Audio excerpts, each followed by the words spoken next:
안녕하세요. 뻔뻔한 목도파입니다. 구독과 좋아요, 알림 설정, 회원가입 부탁드리겠습니다. 환율 유가 오름세가 심상치가 않습니다. 한국은행이 발표한 수입 물가 지수도 6개월 만에 지금 다시 상승세로 돌아서게 됐고요. 한은이 7월 수출입 물가 지수 및 무역 지수를 발표를 했는데 이게 수입 물가 자체가 지금 불안불안한 상태니까 당연히 국내 물가 자체도 다시 들썩거릴 가능성이 상당히 높아졌다는 얘기죠. 유가가 8월 달에 하락했음에도 불구하고 환율이 계속적으로 변동성을 보이기 때문에 앞으로 계속적인 어떤 불확실성이 높다. 왜 이런 경제적 팩트를 우리가 알아야 되느냐? 환율이 고스란히 부동산에 엄청난 영향을 줄 수밖에 없거든요. 앞으로 집값이 어떻게 돌아갈 것인가를 포인트를 좀 잘 짚으려면 환율 궤적도 좀 잘 아셔야 되겠고요. 일단 1390원까지 찍고 있습니다.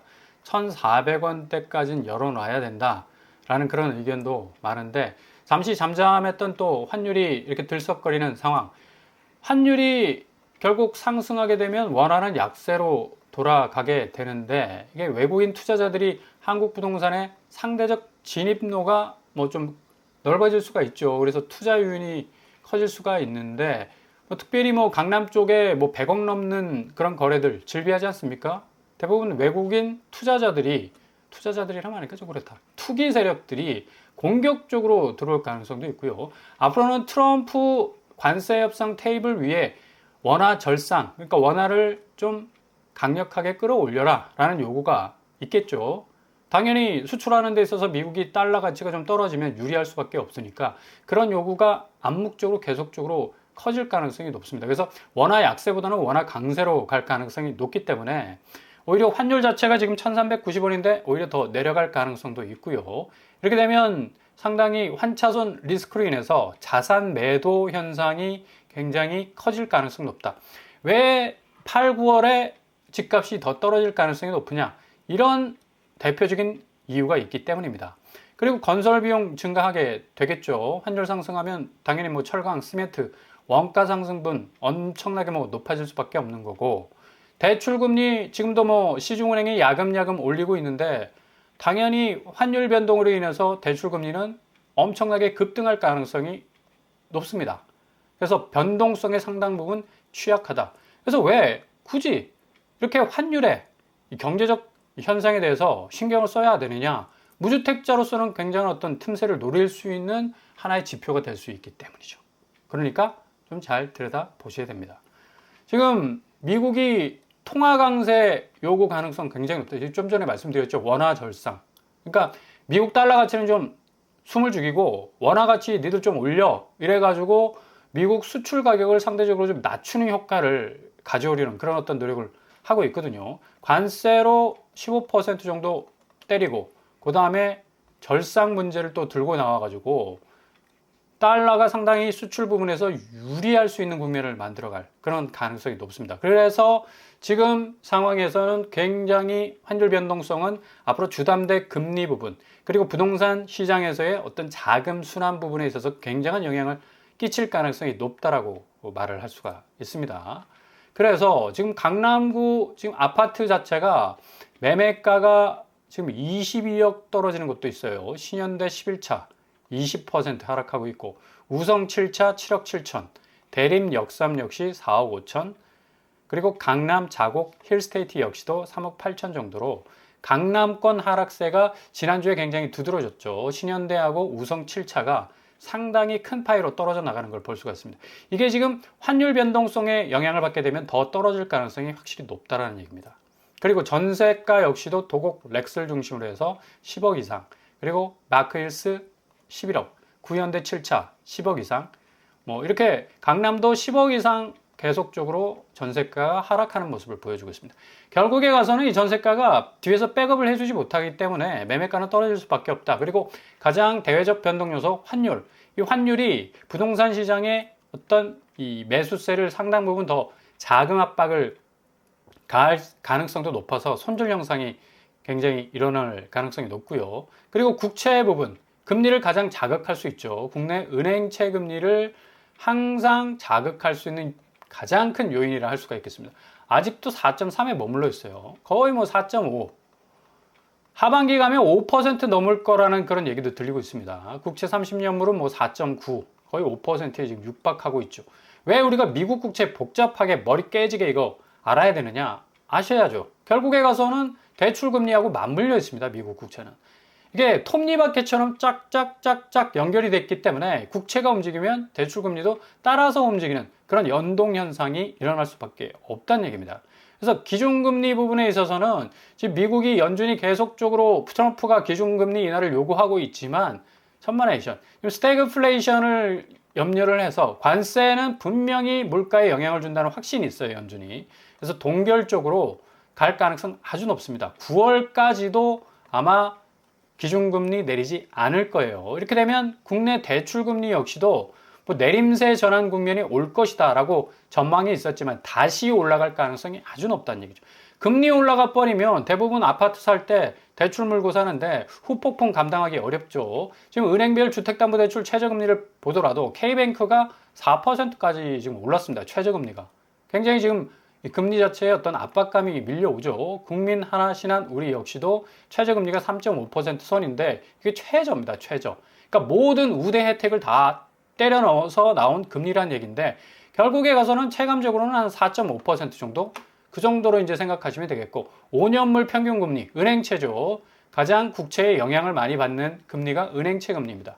2.856까지 지금 치솟았어요. 이런 이유 때문에 은행 측에서는 금리를 올릴 수밖에 없다. 우리가 주담대금리 상생금융해서 뭐 가상금리 내려가지고 어느 정도 고객들이 금리 부담을 느끼지 않을 정도로 내리려고 했지만 이게 중요하죠. 내리려고 했지만 지금 대변수가 있지 않냐. 미국 국채금리 계속 오르고 그리고 은행채 금리를 뭐 연동해서 계속적으로 오르는데 우리가 어떻게 금리를 내리 누를 수 있겠느냐.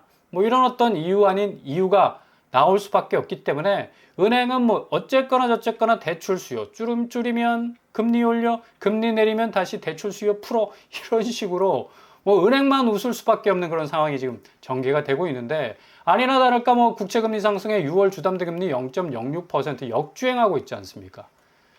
중앙은행은 기준금리를 내렸어. 근데 시중은행 금리는 다시 금리를 올리는 이런 어떤 이 역변 현상이 계속적으로 지금 일어나고 있다는 얘기입니다.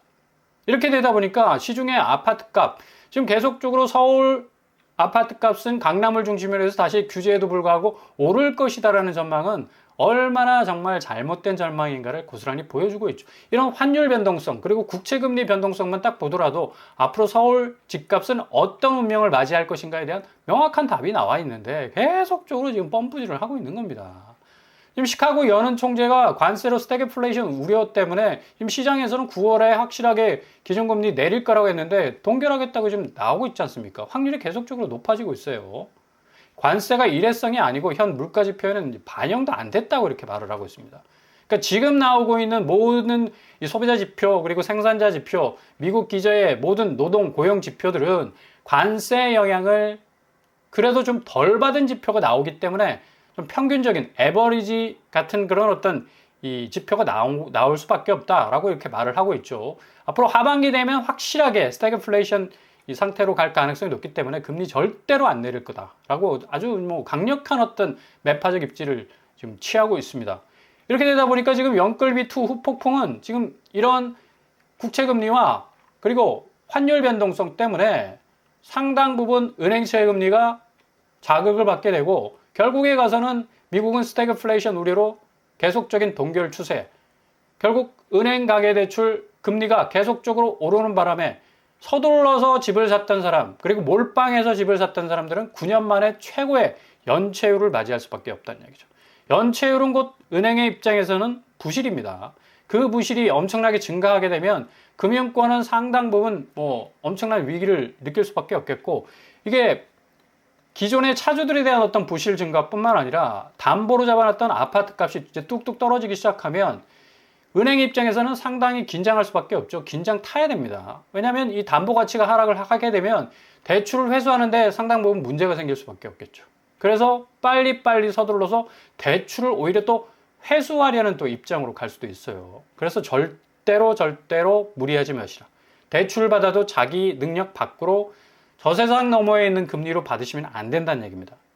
그러면 정말 저세상 갑니다. 그러니까 평생 내가 맷돌 갈아서 그 집값 갚기 위해서 삶의 질 다 떨어뜨려 가면서 도대체 내가 집을 위해서 사는지 내가 집을 위해서 사는지 분간이 안 될 정도로 엄청난 주거비용 상승을 위한 압박감 헤어나와야죠. 우리의 이 본질적인 목적이 뭡니까? 삶은 자유입니다, 자유. 모든 속박에서 좀 벗어나야지. 그래야지 뭔가 좀 내가 집안에서 해피한 어떤 감정을 느낄 수 있고 그 집을 기반으로 해서 좀 안정적인 그런 어떤 감정을 느낀 건데 그 집에 묶여가지고 평생토록 그냥 금리 때문에 빚 때문에 대출 때문에 연체 때문에 그냥 골머리 쌓는 그런 어떤 이 삶을 살아가게 된다면 그냥 고름 터질 수밖에 없는 겁니다. 그래서 늘 제가 무순위 집집이나 공공분양이나 공공임대 분양 전환하는 곳 집중하라고 말씀드렸죠.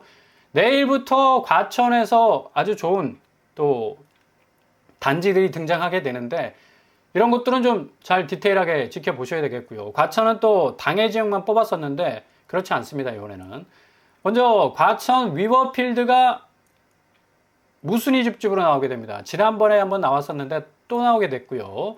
이게 가격이 굉장히 매력적이죠. 지금 과천은 5구제곱도 거의 뭐 15억이 넘어가고요. 84제곱은 거의 20억 육박을 하고 있죠. 근데 과천 위버필드 5구제곱 7억, 그리고 84제곱이 10억. 당시에 10억 나와가지고 그냥 개거품을 물었습니다. 아니 무슨 아파트 그것도 과천에서 84제곱이 10억이냐고. 근데 지금 뭐 거의 84제곱이 25억에서 30억 정도 하고 있지 않습니까? 그죠? 요런 데는 좀 잘 지켜보셔야 되겠고요. 일단 7억으로 나온다면 상당히 좀 메리트가 있다. 왜냐? 20평대가 지금 20억입니다. 뭐 워낙 과천이 많이 올랐죠. 그리고 30평대는 24억 정도 매물로 나와 있고 결국에 가서는 뭐 7억대 하는 초기 분양가로 받게 되면 13억 정도의 시세 방어력을 가지게 되고 84제곱은 거의 뭐 14억 정도의 갭이 벌어지게 되네요. 그 정도로 상당히 좀 메리트가 있는 초기 분양가로 나온다면 뭐 이거 더할 나위 없이 좋은 거죠. 그러니까 분양가 혹은 구축의 가격이 2015년 이전으로 가야만 한다라는 그 주장을 좀 녹여낼 수 있는 게 이렇게 몇 년 전 분양가로 나오는 무순위 집집이라는 얘기입니다. 잘 지켜보시고요. 일단 5구제곱은 타워형으로 구성되어 있는 평면을 가지고 있습니다. 과천, 정부, 청사역 끼고 있는 엎어지면 뭐 코다할 만큼 굉장히 가까운 그런 어떤 입지를 가지고 있는 곳이라 할 수가 있겠죠. 여기는 또 경쟁률이 또 어마무시할 거라. 그죠? 그리고 물량도 얼마 안 될 뿐. 그러나 낚시를 좀 던진다는 그런 느낌적 느낌을 가지고 좀 접근을 한번 해보시고요. 그리고 내일부터 과천 주암지구 여기 분양을 하게 됩니다. 8월 18일 날짜로 이제 본격적으로 시작이 되는데 주암지구는 굉장히 지금 주목받고 있죠. C1 블록, C2 블록. 공공분양과 플러스 신혼희망타운이 함께 섞여서 나오는 곳이기 때문에 공공분양, 신혼희망타운 자격되시는 분들은 신혼희망타운 저기 진입을 하시고 동시에 또 공공분양도 동시에 접수를 할 수가 있어요. 두 군데 다 할 수 있으니까 좀 잘 지켜보실 수 있길 바랍니다. 근데 여기 똑같은 동네에서 나왔던 DH 아델스타 여기 뭐 장군마을 재건축 단지죠. 어마무시한 가격으로 나왔었는데 똑같아. 거의 입지가. 여기 한 남단에 C1, C2 블록이 위치해 있고 과천 아델스타가 좀 북단에 위치해 있는데 여기가 30평대가 24억에 나왔습니다. 5구제곱이 17억, 84제곱이 23억. 말도 안 했지. 근데 이번에 나온 과천 주암지구 5억대 나왔어요. 4호제곱, 5호제곱, 5억대, 6억대로 나왔네요. 제일 높은 가격은 7억대까지 나왔는데 확실히 뭐 이건 거의 4배 정도 싼 거 아닙니까? 4배를 넘겠네. 그 정도로 뭐 가격적으로 상당히 메리트가 있는 곳이라 할 수가 있겠죠. 일단은 뭐 위버필드가 25억, 24억 하는 곳에서 5억대 정도 나온다면 상당히 그래도 입지 대비 굉장히 좀 이 메리트가 있는 가격이라 할 수가 있겠고요. 여기 월 평균 소득 기준 좀 잘 확인을 하셔서 허들에 걸리지 않도록 좀 유의를 하셔야 되겠습니다. 그리고 발코니 확장비야 뭐 확실히 공공분양이니까 뭐 민간 분양에 비할 데 없이 엄청나게 저렴하게 나오죠. 여기 일단 당첨만 돼도 상당히 앞으로의 어떤 입지적 전망이나 또 내 집으로서의 어떤 이 주거 환경, 굉장히 주변 인프라가 과천하면 일단 뭐 강남도 가깝고 경기 전역으로 또 뻗어나갈 수 있는 사통팔달의 어떤 입지를 가지고 있지 않습니까? 상당히 메리트가 있는 곳이라고 할 수가 있겠고, 공급 대상은 일단 1000세대 이상 나오는데 542세대, 144세대 이 정도 분량으로 한번 청약이 진행이 될 것 같습니다. 일단 모바일 신청도 가능하고요. PC 인터넷도 가능하겠네요. LH입니다. 청약홈이 아니야. LH 홈페이지 좀 잘 확인을 하실 수 있길 바라고요. 자, 주요 일정 보시면 내일부터 시작입니다. 사전 청약 당첨자는 18일부터 19일, 본 청약은 8월 20일부터 21일, 거의 뭐 월요일부터 목요일까지 진행이 된다 라고 말씀을 드릴 수가 있겠고요. 여기 일단 자격 조건이 되시는 분들은 확실하게 자격 조건 다 구비를 갖췄는지 좀 확인을 체킹을 한번 해보시고 접근을 하시는 것이 좋을 것 같죠. 일단 단지 조감도 좀 뭐 내실 있게 좀 잘 나왔고, 배치도도 남동, 남서양 잘 배치가 나왔네요. 요즘 공공 분양들 뭐 평면 구성도가 상당히 좋죠. 민간 분양 뭐 저리 가라 할 정도로 소형이지만 굉장히 컴팩트하게 잘 나오는 것 같습니다. 오비 역시도 거실도 상당히 좀 넓은 느낌도 들어요. 왜냐하면 공공 택지에서 나오기 때문에 일단 땅값이 비싸버리면 분양가를 엄청나게 높게 또 책정하고 나올 수밖에 없기 때문에, 공공 택지잖아. 일단 공공 분양으로 나오기 때문에 택지 부분에 있어서의 감가가 어느 정도 좀 녹아 있어서 분양가가 그래도 좀 수위가 낮춰질 수 있다. 46제곱 평면도 잘 나왔죠. 판상형으로 구성이 되어 있고 5도 역시 마찬가지입니다. 굉장히 잘 나왔어요. 요즘에 좀 공공 분양은 굉장히 뭐라 그럴까, 평면도가 상당히 이 공간 활용도가 높은 것 같아요. 겉모습 딱 보도 C가 좀 비선호네. 여기가 좀 타워형으로 구성이 되어 있고, 그리고 또 한 곳 나오죠. C1 블록. 여기는 공공 분양으로 나옵니다. 공공 분양으로 나와서 이번에 또 과천 주암지구에서 뭐 피 터지는, 과천은 뭐 일단 제가 그 초반에 말씀드린 것처럼 당해 지역 거주자 중심으로 뽑았는데, 이런 곳들은 서울, 인천, 경기 거주하시는 모든 분들이 다 지원이 가능하다는 그런 장점이 있죠. C1 블록. 여기는 공공분양 플러스 신혼희망타운 함께 나올 가능성이 아주 높습니다. 제가 좀 전에 소개시켜드린 C2 블록과 더불어서 C1 블록은 2025년 가장 주목받는 공공분양 단지가 될 수가 있겠네요. C1 블록. 465 신혼희망타운, 그리고 공공분양 84 타입으로 통일해서 나오게 됩니다. 84 타입 같은 경우는 공공분양은 뭐 일단 소득 기준 적용을 안 받죠. 그래서 상당히 뭐 허들이 낮은 그런 어떤 진입 장벽을 갖추고 있다고 볼 수가 있겠습니다. 이런 식으로 뭔가 지금 환율과 그리고 국채 부분, 은행 금리, 은행채 금리의 연동성으로 인해서 금리가 대폭적으로 계속해서 역주행할 가능성이 굉장히 높아요. 그래서 부동산 시장은 규제 이후에 더욱더 움츠러들어 있지만 금리 때문에 더욱더 차주들의 어떤 고통은 심해질 가능성이 높다. 그래서 고점에서 이 물린 집들이 계속적으로 경매 시장에 나올 가능성도 있고, 무순위 집중으로 이렇게 위버필드처럼 풀릴 가능성도 있습니다. 그리고 공공분양도 뭐 내일부터 시작이니까 이런 것들 좀 잘 챙기셔서 들여다보신다면 아주 좋은 기회 잡으실 수 있을 겁니다.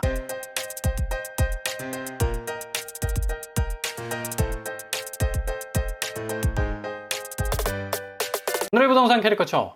지금 상황에서 환율 변동성은 부동산 시장의 매수세를 더욱 위축하게 할 가능성이 높습니다. 그리고 앞으로 진행될 국채금리의 상승세, 그리고 미국의 원화 절상 요구, 이런 것들이 맞물려서 자산가치, 특별히 부동산 자산가치 시장은 상당히 하방 압력을 계속적으로 받을 가능성이 높겠고, 하반기 되면 뭐 거의 가격의 분수령이 뭐 이루어질 정도로 상당히 가격이 하한선으로 내려갈 가능성이 높습니다. 틈새를 잘 노리시라. 뭐 공공분양, 공공임대, 또 분양가 상한제 아파트, 무순위 줍줍 잘 챙기신다면 뭐 이전보다 아니면 이후보다도 지금 이 순간 가장 좋은 기회를 잡으실 수 있을 겁니다. 오늘도 응원합니다. 항상 여러분의 길이 꽃길만 되실 수 있기를 바랍니다. 이상으로 뻔뻔한 목독방을 마치겠습니다. 구독과 좋아요 부탁드립니다. 감사합니다.